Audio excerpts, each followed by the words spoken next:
and I wish all four of those mayors the best, and of course every candidate in local government, I wish all the best. Thank you. Member for Lyons. I call the member for Capricornia. Thank you, Deputy Speaker. I rise today to clear the record, to put forward the facts and to dispel the myths on a project that has become equal parts promising job creator and source of frustration. My Rookwood Weir journey starts back in 2012 when the Coalition Water Task Force visited and documented potential sites for water infrastructure development across the continent. On this list of some 500 sites, Rookwood Weir appear near the end of the list. This was a project that had been committed to by Peter Beattie 5 years earlier when he said Rookwood would be built by 2011. Spoiler alert, it wasn't. 2013 saw the election of the coalition government and I was elected as the member for Capricornia. I hit the ground running to get work to advocate for Rookwood. I visited government agency after government agency to little by little open the eyes of the bureaucracy to a great project that had been somewhat overlooked.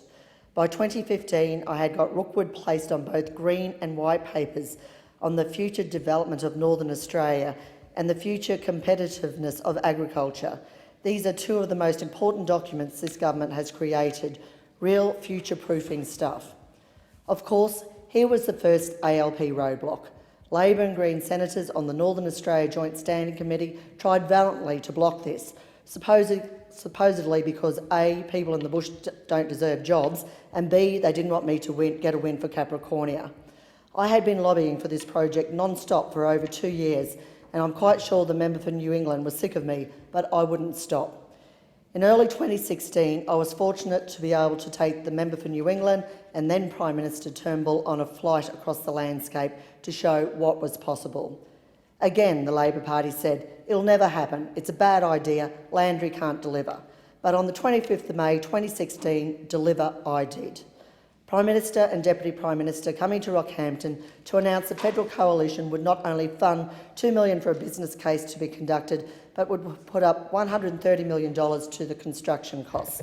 Major investment for our region to deliver not just a construction project, but a $1 billion economic boom for the region, unheard of under Labor. The trouble, Deputy Speaker, is that the federal government doesn't build dams or weirs. We have to get the states to do this, and this has proved anything but simple. Firstly, Queensland took over 600 days to deliver the business case. During this time, there was a state election and only the LNP committed to building Rookwood. When they finally delivered the business case, it rated very highly, as we knew it would, but the price had been blown out to $352 million. We provided the extra $46 million to get Rookwood going. Then they hit us with the operating cost, another unnecessary roadblock. Queensland could have just sold water to cover these operating costs, but no, that would mean Rookwood would go ahead.